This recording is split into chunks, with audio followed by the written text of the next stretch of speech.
اعوذ باللہ من الشیطان الرجیم بسم اللہ الرحمن الرحیم وَلْيَحْكُمْ أَهْلُ الْإِنْجِيلِ بِمَا أَنزَلَ اللَّهُ فِيهِ وَمَنْ لَمْ يَحْكُمْ بِمَا أَنزَلَ اللَّهُ فَأُولَٰئِكَ هُمُ الْفَاسِقُونَ۔ وَلْيَحْكُمْ أَهْلُ الْإِنْجِيلِ، اور چاہیے کہ فیصلہ کریں اہل انجیل، بما انزل اللہ فی، ساتھ اس کے جو نازل کیا اللہ نے اس میں، وَمَن لَّمْ يَحْكُمْ بِمَا أَنزَلَ اللَّهُ، اور جو نہیں فیصلہ کرے ساتھ اس کے جو اللہ نے نازل کیا، فَأُولَٰئِكَ هُمُ الْفَاسِقُونَ، پس یہی لوگ وہ فاسق ہیں۔ کیا مراد ہے کہ اہل انجیل فیصلہ کریں ساتھ اس کے جو اللہ نے انجیل میں نازل کیا؟ کیا ابھی بھی اہل انجیل کے مطابق فیصلہ کر سکتے ہیں، اور وہ بھی ما انزل اللہ ہے؟ تو کیا مراد ہوئی؟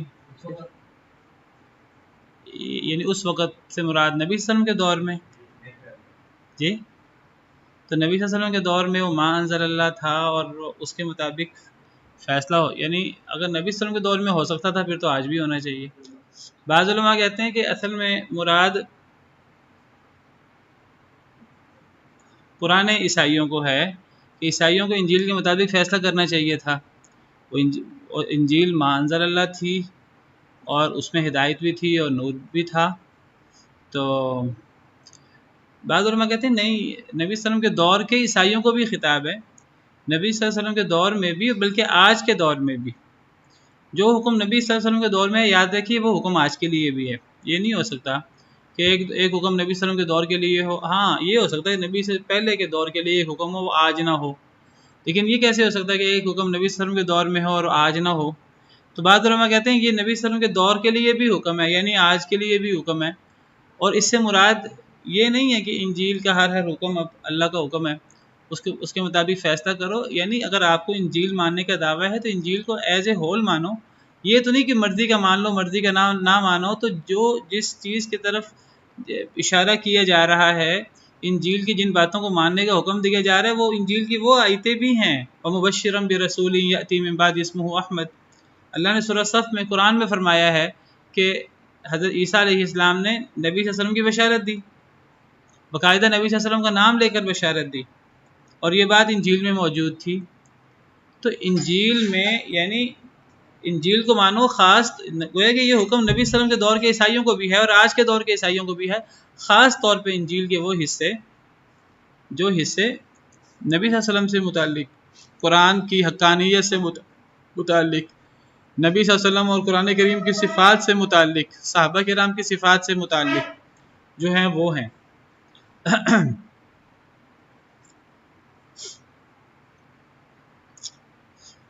تو اگر اللہ تعالیٰ پچھلی آیات میں یہود کو بلیم کر رہے ہیں کہ تمہیں تو تورات کو ماننے کا دعویٰ ہے، پھر تم تورات کو فیصل کیوں نہیں بناتے؟ پیچھے ہم نے پڑھا نا وَكَيْفَ يُحَكِّمُونَكَ وَعِندَهُمُ التَّوْرَاةُ فِيهَا حُكْمُ اللَّهِ، کہ یہ لوگ نبی صلی اللہ علیہ وسلم کو فیصل کیوں بنا رہے ہیں حالانکہ ان کے پاس تو اللہ کی کتاب موجود ہے۔ تو اس سے مراد اصل میں یہ نہیں ہے کہ تورات اور انجیل تحریف شدہ نہیں ہے، یہ بات تو قرآن کہتا ہے تورات اور انجیل تحریف شدہ ہے۔ اللہ تعالیٰ کہتے ہیں کہ دیکھو تم دعویٰ کرتے ہو کہ جی نہیں تورات اور انجیل اللہ کی کتابیں ہیں، اگرچہ یہود عیسائیوں کا یہ دعویٰ ہے ہی نہیں کہ یہ تحریف شدہ نہیں ہے، وہ مانتے ہیں اس بات کو یہ تحریف شدہ ہے۔ جب یہ تحریف شدہ ہیں تو اپنے آپ ہی تورات و انجیل کی وہ اہمیت نہیں رہتی جو اللہ کی کتابوں کی رہتی ہے، جس طرح قرآن کی ہے، آٹومیٹک ان کی وہ اہمیت کم ہو جاتی ہے۔ لیکن چلو یہود اور نصارہ نے بہت بڑی غلطی کی، بہت بڑا گناہ کیا کہ تحریف کر دی۔ اللہ کہتے ہیں چلو تمہیں تو پھر بھی دعویٰ ہے تورات انجیل کو ماننے کا، تو تورات و انجیل کے وہ حصے جو نبی صلی اللہ علیہ وسلم سے متعلق ہیں، جو قرآن سے متعلق ہیں، جو قرآن اور نبی صلی اللہ علیہ وسلم کی صفات سے متعلق ہیں، جو یہ قصاص وغیرہ سے متعلق ہیں، جو سچے ہیں اور قرآنی تعلیمات کے بھی مطابق ہیں، نبی صلی اللہ علیہ وسلم کی تعلیمات کے بھی مطابق ہیں، تو تم دعویٰ تو کرتے ہو تورات کو ماننے کا یا انجیل کو ماننے کا، تو تمہیں اس دعوے کو پھر بدرجہ عدم پورا کرنا چاہیے۔ پھر یہ کیا بات ہوئی افتؤمنون ببعض الکتاب وتکفرون ببعض، کتاب کے بعض حصے کو مان لو، کتاب کے بعض حصے کو چھوڑ دو۔ وَأَنزَلْنَا إِلَيْكَ الْكِتَابَ بِالْحَقِّ مُصَدِّقًا لِمَا بَيْنَ يَدَيْهِ مِنَ الْكِتَابِ وَمُهَيْمِنًا عَلَيْهِ اور نازل کی ہم نے آپ کی طرف کتاب بالحق کی حق کے ساتھ، مصدقا لما بین یدیہ وہ تصدیق کرنے والی ہے، یہ کتاب یعنی قرآن یہ تصدیق کرنے والا ہے واسطے اس کے جو بین یدیہ من الکتابی، بین یدیہ کا کیا مطلب ہے؟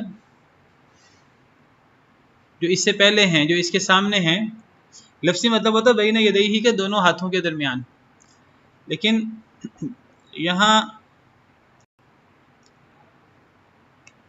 دونوں ہاتھوں کے درمیان معنی بین یدیہ دونوں ہاتھوں کے درمیان، یہ ایک محاورہ ہے اور اس سے مراد ہوتا ہے سامنے یا پہلے، بین یدیہ کے لفظی مطلب دونوں ہاتھوں کے درمیان، اور یہ محاورہ ہے، اس کا مراد اس سے ہے کہ سامنے یا پہلے ایک لفظ ہوتا ہے بین یدیہ، یہ سامنے کے لیے استعمال ہوتا ہے، اور ایک ہوتا ہے خلف، پیچھے کے لیے استعمال ہوتا ہے خلف۔ تو اگر زمانہ مراد لیا جائے تو بین یدیہ سے مراد کون سا زمانہ مراد ہوگا اور خلف سے مراد کون سا زمانہ مراد ہوگا؟ بین یدیہ سے مراد مستقبل ہوگا کہ ماضی، اور خلف سے مراد مستقبل ہوگا کہ ماضی؟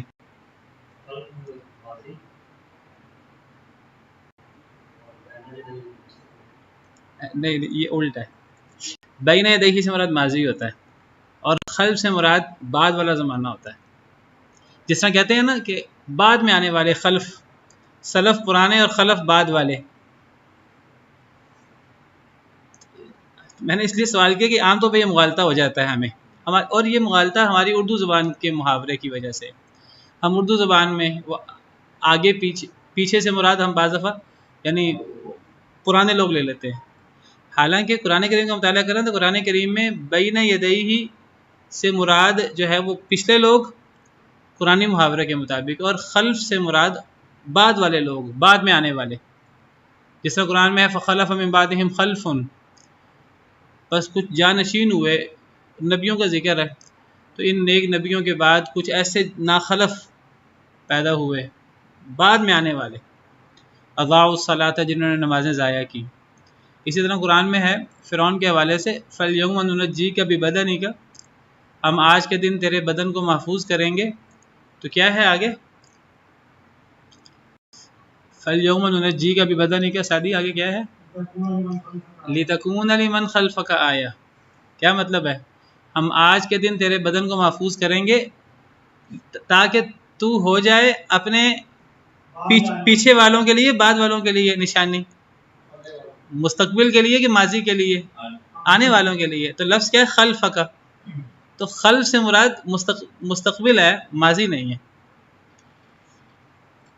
اور اللہ تعالیٰ نے جب اصحاب السبت کو بندر بنایا تو ان کے بارے میں ہے کہ فجعلناها نکالا لما بین یدیہا وما خلفہا، ہم نے ان کو عبرت بنا دیا لما بین یدیہا وما خلفہا، تو بین یدیہا سے مراد ان کے سامنے، اب سامنے سے مراد پرانے لوگ تو نہیں ہیں، سامنے سے مراد ان کے دور کے لوگ، وما خلفہا سے مراد بعد والے لوگ، قیامت تک کے لوگ، ٹھیک ہے۔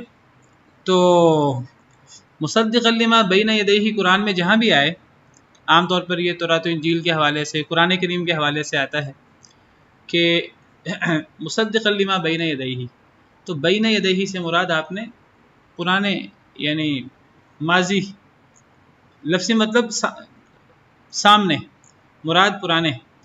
تو ہم نے نازل کی آپ پر کتاب حق کے ساتھ، یہ تصدیق کرنے والی ہے اس کے لیے جو اس کے دونوں ہاتھوں کے درمیان ہے، لفظی مطلب محاورتاً جو اس کے سامنے ہے، اور سامنے سے مراد جو اس سے پہلے ہے۔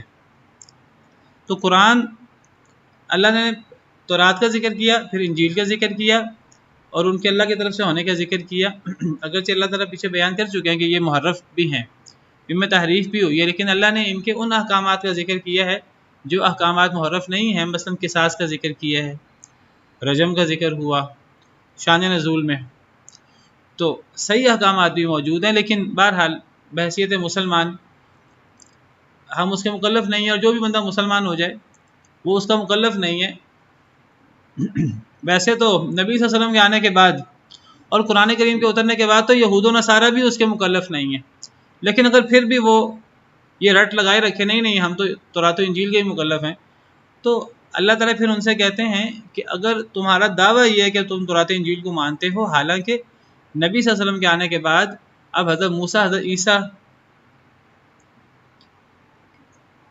کی وہ اب حیثیت، یعنی ان کی وہ نبوی حیثیت باقی ہے اللہ کے ہاں جو ان کا مقام ہے، لیکن اب حضرت موسیٰ حضرت عیسیٰ کی یہ حیثیت کہ ابھی بھی ان کی پیروی کی جائے، یہ تو اگر حضرت موسیٰ حضرت عیسیٰ کے زمانے میں نبی صلی اللہ علیہ وسلم آ جاتے تو حضرت موسیٰ حضرت عیسیٰ کو اپنی نبوت چھوڑ کر نبی صلی اللہ علیہ وسلم کی پیروی کرنا پڑتی۔ یہ تو قرآن کریم میں اللہ نے نبیوں سے وعدہ لیا تھا۔ نبی صلی اللہ علیہ وسلم کے دور میں حضرت موسیٰ آ جائیں یا حضرت عیسیٰ آ جائیں یا آپ کے بعد حضرت عیسیٰ آئیں گے تو وہ بھی نبی صلی اللہ علیہ وسلم کے پیروکار ہوں گے۔ تو جب حضرت موسیٰ حضرت عیسیٰ ان کی موجودگی میں نبی صلی اللہ علیہ وسلم آ جائیں گے، نبی صلی اللہ علیہ وسلم کے دور میں وہ آ جائیں، دونوں صورتوں میں وہ نبی صلی اللہ علیہ وسلم کے مکلف ہیں آپ کے احکامات ماننے کے، تو یہود و نصارہ بھی نبی صلی اللہ علیہ وسلم کے آنے کے بعد وہ نبی صلی اللہ علیہ وسلم کے احکامات ماننے کے مکلف ہیں۔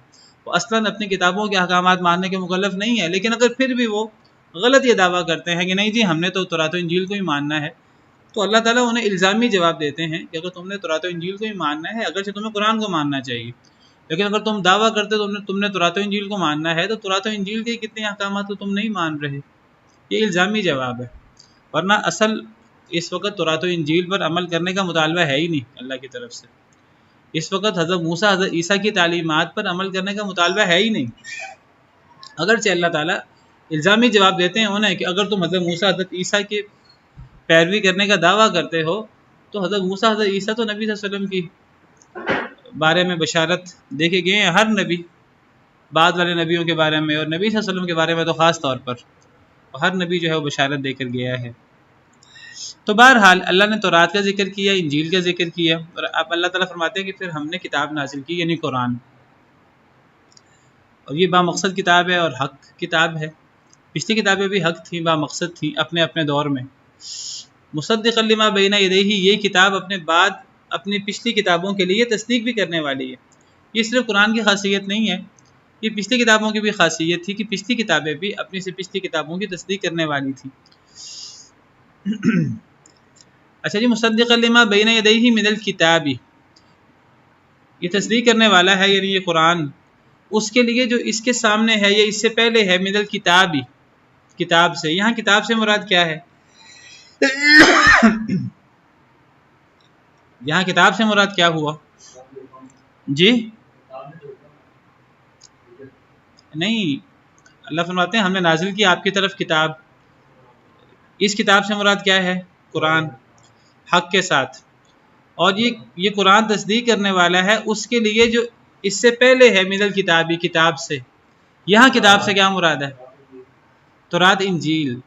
تو تورات انجیل کے لیے لفظ کتاب کیوں آیا ہے؟ واحد کا صیغہ، ایک کتاب مراد ہے کہ زیادہ کتابیں مراد ہیں؟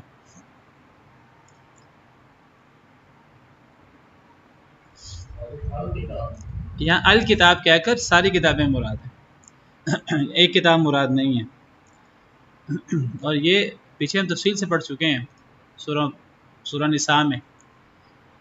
کہاں پڑھا تھا ہم نے؟ یا ایھا الذین آمنوا آمنوا باللہ ورسولہ والکتاب الذی نزل علی رسولہ والکتاب الذی انزل من قبل، آپ کو یاد ہوگا وہ کتاب جو ہم نے اپنے رسول پر نازل کی، اور وہ کتاب صیغہ واحد کا ہے، وہ کتاب جو ہم پہلے نازل کر چکے ہیں۔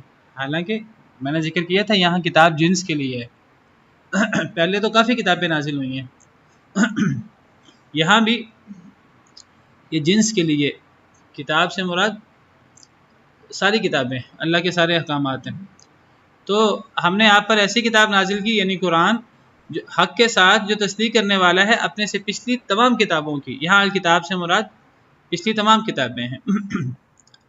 وَمُهَيْمِنًا عَلَيْهِ، اور یہ تصدیق بھی اور یہ نگہبانی بھی کرنے والا ہے، علیہ، اس پر، علیہ، حاضر ہی، یہ بھی واحد کا صیغہ ہے، واحد کی ضمیر ہے، تو یہ کس کی طرف لوٹ رہی ہے ضمیر؟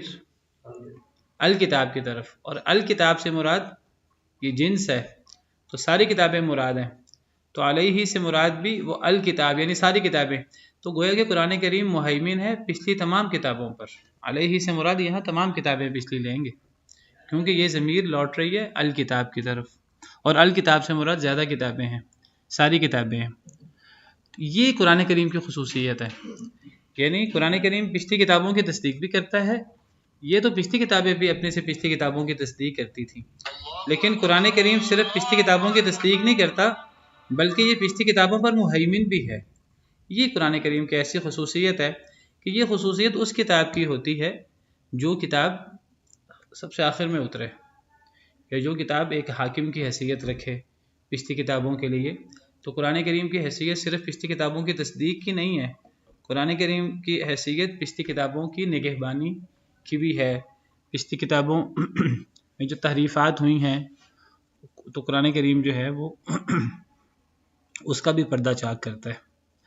فَاحْكُمْ بَيْنَهُمْ بِمَا أَنزَلَ اللَّهُ، بس آپ فیصلہ فرمائیں ان کے درمیان ساتھ اس کے جو اللہ نے نازل کیا، ان کے درمیان آپ فیصلہ فرمائیں ساتھ اس کے جو اللہ نے نازل کیا۔ کن کے درمیان؟ یہود بھی مراد ہیں، عیسائی بھی مراد ہیں، اور نبی صلی اللہ علیہ وسلم کے امتی بھی مراد ہیں۔ اور چونکہ پیچھے یہود کا ذکر ہے تو بطور خاص یہاں یہود بھی مراد دیے جا سکتے ہیں۔ نبی صلی اللہ علیہ وسلم اپنی امت کے لیے تو فیصل ہے ہی ہیں، تو فرمایا کہ اب آپ نے اگر یہود کا فیصلہ کرنا ہے تو یہود کا فیصلہ بھی آپ نے ما انزل اللہ کے مطابق کرنا ہے۔ یہاں ما انزل اللہ سے مراد اب قرآن ہے، جو اب سب سے لیٹسٹ کتاب ہے۔ اگرچہ تورات انجیل بھی ما انزل اللہ تھی، لیکن ان کی جو تحریف کی صورت ہے وہ بھی پیچھے بیان ہو گئی ہے۔ یہاں ما انزل اللہ سے مراد اب وَأَنزَلْنَا إِلَيْكَ الْكِتَابَ بِالْحَقِّ، یہ والا ما انزل اللہ مراد ہے۔ اب پیچھے ہم نے پڑھا کہ آپ چاہیں تو فیصلہ فرمائیں، چاہے تو فیصلہ نہ فرمائیں۔ پیچھے ہم نے پڑھا کہ آپ کو اختیار ہے کہ آپ یہود کے درمیان فیصلہ کریں یا نہ کریں، لیکن اب یہاں اللہ نے اختیار کی بجائے اللہ نے اب حکم دیا ہے کہ آپ کو فیصلہ کرنا ہے یہود کے درمیان ما انزل اللہ کے ساتھ۔ اب اس سے پتہ لگا کہ وہ جو یعنی وہ اب حکم منسوخ ہو گیا، گویا کہ وہ جو نبی صلی اللہ علیہ وسلم کو اللہ نے اختیار دیا تھا کہ آپ چاہیں تو فیصلہ کریں، چاہیں تو فیصلہ نہ کریں، ہم نے پیچھے پڑھا سماعون للکذب اکالون للسحت فإن جاؤوک فاحکم بینہم او اعرض عنہم، اگر وہ آپ کے پاس آئیں تو آپ چاہے تو فیصلہ فرما دیں، چاہے تو اعراض کریں۔ تو گویا کہ وہاں اللہ نے جو اعراض کرنے کی اور جان چھڑانے کی اجازت دی تھی، یہاں اللہ نے وہ اجازت واپس لے لی ہے۔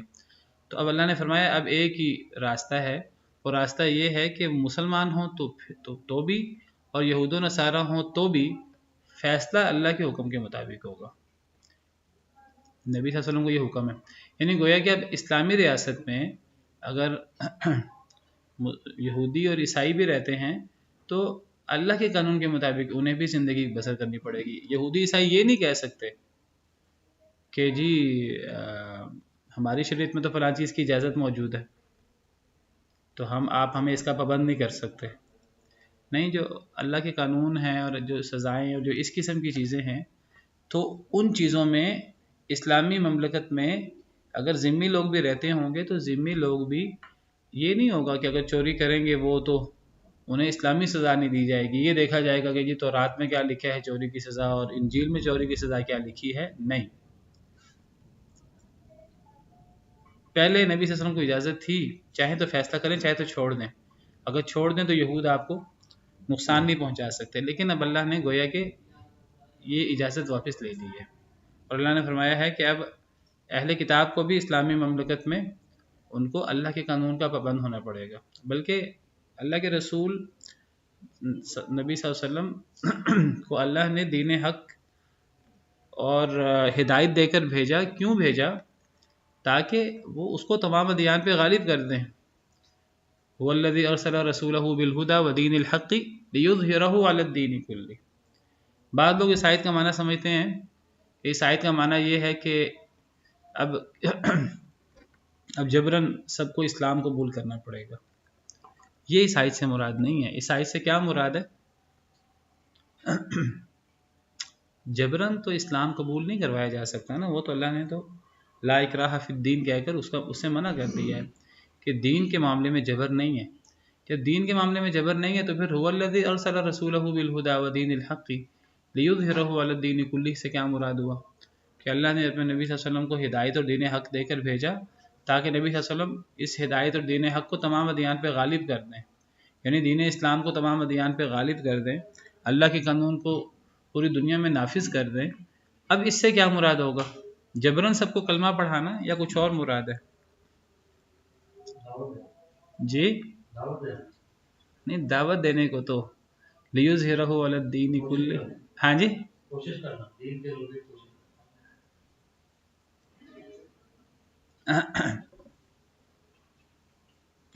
هو الذی ارسل رسولہ بالہدی ودین الحق لیظہرہ علی الدین کلہ۔ کوشش کرنا، اگر ہم کوشش کریں، اگر اگلے لوگ نہ مانیں تب کیا کریں؟ چھوڑ دیں؟ جی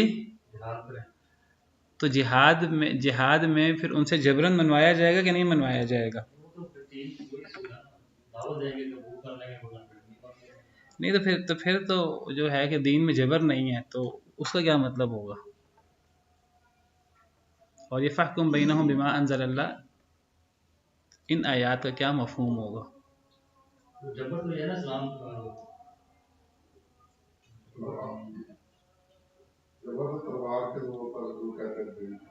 تو یہ کس کے زور پر ہے؟ یہ تلوار کے علاوہ کسی اور چیز کے زور پر ہے؟ هو الذی ارسل رسولہ بالہدی ودین الحق لیظہرہ علی الدین کلہ۔ اگر نہ مانے تو چھوڑ دیں، ایسا تو نہیں کیا نبی صلی اللہ علیہ وسلم نے بھی ایسا نہیں کیا، صحابہ کرام نے بھی ایسا نہیں کیا۔ اب کیا حضرت عمر نے حضرت ابوبکر نے یہ کیا کہ جی وہ فارس کو دعوت دی، وہ نہ مانے تو چھوڑ دیا، روم کو دعوت دی نہ مانے تو چھوڑ دیا، بیت المقدس میں گئے نہ مانے تو چھوڑ دیا، ایسا کام تو کسی نے بھی نہیں کیا۔ تو یہ بات کریں نا، یہ ہے اصل کرنے والی بات، یہ نقطہ ہمارے ذہن میں ہونا چاہیے۔ دیکھیے دو چیزیں ہیں، ایک ہے کہ سب کو کلمہ پڑھانا جبرن، کہ کلمہ پڑھو گے تو ٹھیک ہے نہیں تو گھاٹا اتار دیں گے، یہ چیز اسلام میں نہیں ہے۔ لیکن دوسری چیز ہے اللہ کا قانون نافذ کرنا۔ اللہ کا قانون کیا ہے کہ کوئی چوری کرے، اگر وہاں اسلامی قانون نافذ ہو تو ہاتھ کٹنا چاہیے، چاہے وہ کوئی ہندو چوری کرے، چاہے کوئی ایتھیسٹ چوری کرے، چاہے کوئی کافر چوری کرے، چاہے کوئی یہودی کرے، چاہے کوئی عیسائی کرے، چاہے کوئی مسلمان کرے، چاہے محمد کی بیٹی فاطمہ کرے صلی اللہ علیہ وسلم رضی اللہ تعالی عنہ۔ یہ ہے اللہ کا قانون کا نفاذ۔ تو ایک مسلمان کا یہ ذمہ داری ہے کہ مسلمان اللہ نے جتنی طاقت دی ہے اس طاقت کی حد تک اللہ کے دین کو، اللہ کے قانون کو تمام دنیا میں نافذ کرنے کی کوشش کرے۔ یہی بات جو فارس کے جو تھے کرتا دھرتا اور ان کے جو سپہ سالار تھے، رستم کے بارے میں آتا ہے کہ مسلمانوں کا قاصد آیا اس کے پاس، تو رستم نے ان سے پوچھا، جو فارس کا بڑا سپہ سالار تھا، اسے پوچھا کہ تم لوگ تو ایسے خانہ بدوش تھے عرب لوگ کہ تم اپنے گھر نہیں بناتے تھے، اور اب تم لوگ جو ہے وہ اتنی تیزی سے پوری دنیا میں غالب ہوتے جا رہے ہو، تو تمہاری صفت، تمہاری کیفیت تو یہ تھی تم خود خانہ بدوش ہو، تم اپنے گھر نہیں بناتے، ایک جگہ ٹک کر بیٹھتے نہیں ہو، اور اب تم اپنے گھر بنانا درکنار تم دوسروں کے ملکوں پر بھی قبضے کر رہے ہو، تو کیا بات ہے؟ تو ان صحابی نے کیا جواب دیا تھا؟ انہوں نے یہی جواب دیا تھا، انہوں نے کہا تھا کہ ہم ایسے ہی تھے جیسے تم کہہ رہے ہو، ہم خانہ بدوش لوگ تھے، ہمیں کوئی پرواہ نہیں تھی، لیکن نبی صلی اللہ علیہ وسلم آئے، انہوں نے اللہ کی تعلیمات پیش کی، ہم نے ان تعلیمات کو قبول کیا، اب ہم کس لیے، کیا ہم جھنڈا لے کر اور کیا علم بلند کر کے ہم نکلے ہیں؟ ہم نے اب لوگوں کو لوگوں کی بندگی سے نکال کر اللہ کی بندگی میں دینا ہے۔ یہ ہے اللہ کا قانون کا نفاذ سے مراد، یہ ہے هو الذی ارسل رسولہ بالہدی ودین الحق لیظہرہ علی الدین کلہ، کہ اللہ کا قانون جو عین انصاف ہے، جو عین حق ہے، اور باقی دنیا کے جتنے قوانین ہیں وہ دعوے جو مرضی کریں، ان سے بڑھ کر فساد کوئی نہیں، جس سے میں نے پیچھے فساد کی بات آئی تھی، اور میں نے آپ سے ذکر کیا تھا فساد کے بارے میں کہ ہم سمجھتے ہیں فساد صرف کوئی بندہ چوری کرے یہ فساد ہے، کوئی بندہ ڈاکہ مارے یہ فساد ہے، شرک کرنا بھی فساد ہے، اللہ رب العالمین کے احکامات کی مخالفت کرنا بھی فساد ہے۔ تو اللہ نے منافقین کے بارے میں فرمایا کہ منافقین کو جب کہا جاتا ہے زمین میں فساد نہ کرو، منافق سب سے بڑا فساد، جی منافق بہت بڑا فسادی ہوتا ہے، اسی طرح مشرک بہت بڑا فسادی ہوتا ہے، کافر بہت بڑا فسادی ہوتا ہے، تو فساد جو ہے یعنی اللہ کے قانون کے علاوہ جو قانون بھی نافذ ہوگا، وہ کسی ملک کا اپنا قانون ہو، وہ کوئی باطل کسی دین کا قانون ہو، وہ فساد ہوگا۔ تو اس فساد کو ختم کرنا، اگر اللہ مسلمانوں کو طاقت دیں اور غلبہ دیں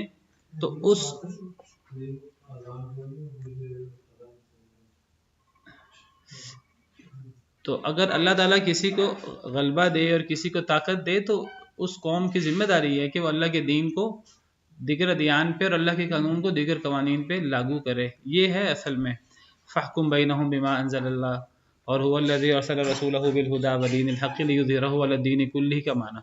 لیکن اس کا مطلب یہ نہیں ہے کہ جو کلمہ نہ پڑھے تو اس کو قتل کر دیا جائے، نہیں، کسی کو جبراً کلمہ نہیں پڑھایا جا سکتا۔ آپ اللہ کا قانون نافذ کریں، وہاں اسلامی سزائیں نافذ کریں، لوگوں کو جبراً مسلمان نہ کریں۔ بندہ یہودی ہوتے ہوئے اسلامی قوانین کے مطابق زندگی گزارے تو اجازت ہونی چاہیے اس کو۔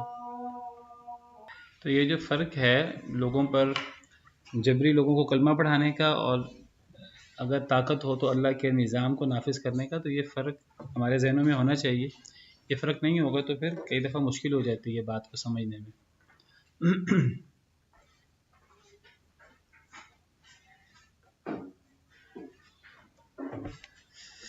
تو فرمایا کہ فحکم بینہم بما انزل اللہ، آپ فیصلہ فرمائیں لوگوں کے درمیان ساتھ اس کے جو اللہ نے نازل کیا، یعنی وہ جو اب اختیار تھا، چاہیں تو فیصلہ کریں چاہیں تو فیصلہ نہ کریں، اب وہ منسوخ ہو گئی ہے یہ بات۔ اب آئندہ کے لیے آپ کو ما انزل اللہ کے مطابق فیصلہ کرنا ہے، اللہ کے قانون کے مطابق۔ وَلَا تَتَّبِعْ أَهْوَاءَهُمْ، یعنی گویا کہ جو نبی صلی اللہ علیہ وسلم نے پچھلی مرتبہ وہ رجم کے بارے میں فرمایا کہ تمہاری تورات میں کیا لکھے، تو اب یہ نہیں ہوگا۔ اب کیا ہوگا؟ اب قرآن کے مطابق اگر کوئی زنا کرے گا، چاہے وہ غیر مسلم ہی کیوں نہ ہو، اسلامی ریاست میں، تو وہ قرآن کے مطابق فیصلہ ہوگا۔ تو وَلَا تَتَّبِعْ أَهْوَاءَهُمْ، اور نہ آپ پیروی کریں ان کی خواہشات کی، عَمَّا جَاءَكَ مِنَ الْحَقِّ، اس سے جو آ گیا آپ کے پاس حق۔ اب وہ جو یہود چاہتے تھے کہ یہود جو ہیں وہ آپ کو اپنی خواہشات کے مطابق چلا لیں، اگر آپ یہود کے مطابق فیصلہ کریں تو یہود کی مرضی کے مطابق تو یہود خوشی سے مان لیں، اور اگر آپ یہود کی مرضی کے مطابق فیصلہ نہ کریں تو یہود چھوڑ دیں، جیسے ہم نے پیچھے پڑھا کہ اگر نبی صلی اللہ علیہ وسلم تمہارے مطابق بات کریں تو لے لینا ورنہ چھوڑ دینا۔ تو فرمایا کہ نہیں، اب آپ نے یہود کی خواہش پوری نہیں کرنی، اب آپ نے یہود کی خواہش کو چھوڑ کر حق کے مطابق چلنا ہے، قرآن کے مطابق چلنا ہے، ان کے ساتھ جہاں کوئی سزا وغیرہ کا معاملہ ہو، کوئی اللہ کے قانون کے نفاذ کا معاملہ ہو۔ لِكُلٍّ جَعَلْنَا مِنْكُمْ شِرْعَةً وَمِنْهَاجًا، ہر ایک کے لیے ہم نے بنایا تم میں سے شریعت بھی اور منہاج بھی۔ لِكُلٍّ جَعَلْنَا مِنْكُمْ شِرْعَةً وَمِنْهَاجًا، ہر ایک کے لیے تم میں سے ہم نے شریعت اور منہاج بنایا۔ کیا مراد ہے ہر ایک کے لیے شریعت اور منہاج؟ شریعت یہ رستے کو کہتے ہیں، شریعت یہ جو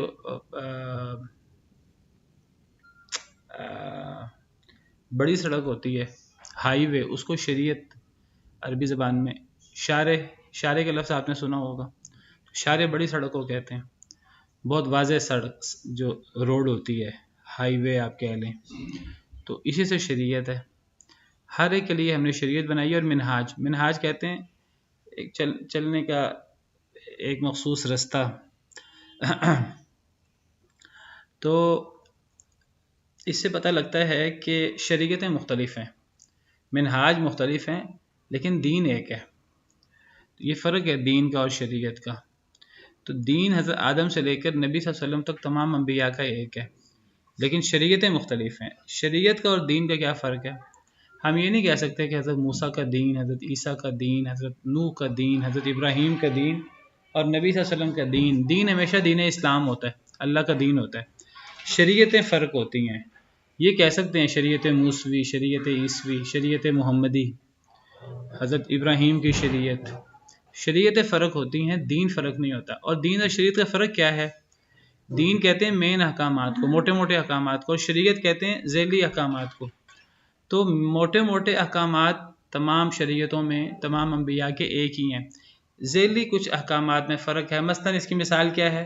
نماز یہ دین کا مسئلہ ہے، زکوٰۃ دینا، صدقہ خیرات یہ دین کا مسئلہ ہے، روزہ حج یہ دین کا مسئلہ ہے، انصاف کرنا، سچ بولنا، اور یہ چیزیں سب دین کا مسئلہ ہے. لیکن اب ان کی جو ذیلی تفصیلات ہیں، کتنی رکعتیں پڑھنی ہیں، زکوٰۃ کا نصاب کتنا ہونا چاہیے، روزے کتنے دن کے ہونے چاہیے، اور روزے کی تفصیلات کیا ہوں گی، حج کیسے کرنا ہے، نکاح طلاق کے معاملات، نکاح یہ دین کا مسئلہ ہے، لیکن اب نکاح کی شرائط کیا ہوں گی، حق مہر کی کیا تفصیلات ہیں، یہ چیزیں ہر شریعت میں فرق ہو جاتی ہیں. تو نبیوں کی شریعت چینج ہو جاتی ہے، نبیوں کا دین ایک ہوتا ہے. اس بات کو نبی صلی اللہ علیہ وسلم نے اپنے فرمان کی روشنی میں فرمایا. آپ نے فرمایا، صحیح حدیث ہے، آپ نے فرمایا کہ تمام کے تمام انبیاء کی حیثیت ایسے جیسے اللاتی بھائی ہوتے ہیں. الانبیاء اخوت علات، یہ بنو علات، انبیاء سارے کے سارے باپ شریک بھائی، اللاتی بھائی کی طرح ہیں. دینہم واحد و امہاتہم شتیٰ، ان کا دین ایک ہے لیکن ان کی مائیں مختلف ہیں. کیا مراد ہے اس سے؟ اصل میں دین ایک ہے کہہ کر بتایا، دین انبیاء کا ایک ہے، مائیں مختلف ہیں. یہ دین اور ماں کی بات کیا آ گئی؟ ماں سے مراد، کیونکہ نسب میں باپ اور ماں، تو باپ نسب میں اصل ہوتا ہے اور ماں نسب میں اس کی حیثیت سیکنڈری ہوتی ہے. تو یہاں مائیں سے مراد چھوٹے احکامات ہیں، سیکنڈری جو احکامات ہیں جس کو شریعت کہتے ہیں. تو انبیاء کا دین ایک ہے اور انبیاء کی شریعتیں الگ الگ ہیں، جس کی کئی تفصیلات گزر چکی ہیں. حضرت آدم کے دور میں بہن بھائیوں میں شادی ہو جاتی تھی، لیکن ایک جوڑے میں شادی نہیں ہوتی تھی. بعض شریعتوں میں ایک ہی مرد دو بہنوں کو، حضرت یعقوب کی شریعت میں ایک مرد دو بہنوں کو نکاح میں اکٹھا کر سکتا تھا، لیکن ہماری شریعت میں جائز نہیں ہے. تو شریعتیں فرق ہو سکتی ہیں لیکن دین ایک ہے تمام انبیاء کا. وَلَوْ شَاءَ اللَّهُ لَجَعَلَكُمْ أُمَّةً وَاحِدَةً، اگر اللہ چاہتے تو اللہ تعالیٰ تمہیں ایک ہی امت بنا دیتے. کیا مطلب؟ یعنی اگر اللہ چاہتے تو اللہ تعالیٰ تمہاری شریعت بھی ایک کر دیتے. دین کے ایک ہونے کے ساتھ ساتھ شریعت بھی ایک ہوتی، لیکن اللہ نے شریعت ایک نہیں کی، دین ایک رکھا ہے. شریعتیں اللہ نے فرق کیوں رکھی ہیں؟ آزمائش کے لیے. وَلَٰكِن لِيَبْلُوَكُمْ فِي مَا آتَاكُمْ، تاکہ اللہ آزمائے تمہیں اس میں جو اللہ نے تمہیں دیا. دین ایک ہے، شریعتیں مختلف ہیں، اور شریعتیں بعد میں آنے والی شریعتیں پچھلی شریعت کا نسخ بھی کر دیتی ہیں، اور یہ آزمائش کے لیے ہے، اگرچہ بنیادی دین ایک ہی ہوتا ہے. فَاسْتَبِقُوا الْخَيْرَاتِ، تو تم سبقت لے جاؤ نیکیوں میں. إِلَى اللَّهِ مَرْجِعُكُمْ جَمِيعًا، اللہ کی طرف ہی تمہارا لوٹنا ہے سب کا. فَيُنَبِّئُكُم بِمَا كُنتُمْ فِيهِ تَخْتَلِفُونَ، تو وہ تمہیں خبر دے گا ساتھ اس کے جس میں تم اختلاف کرتے تھے. چلیں، سبحان ربک رب العزت عما یصفون وسلام علی المرسلین والحمد للہ رب العالمین.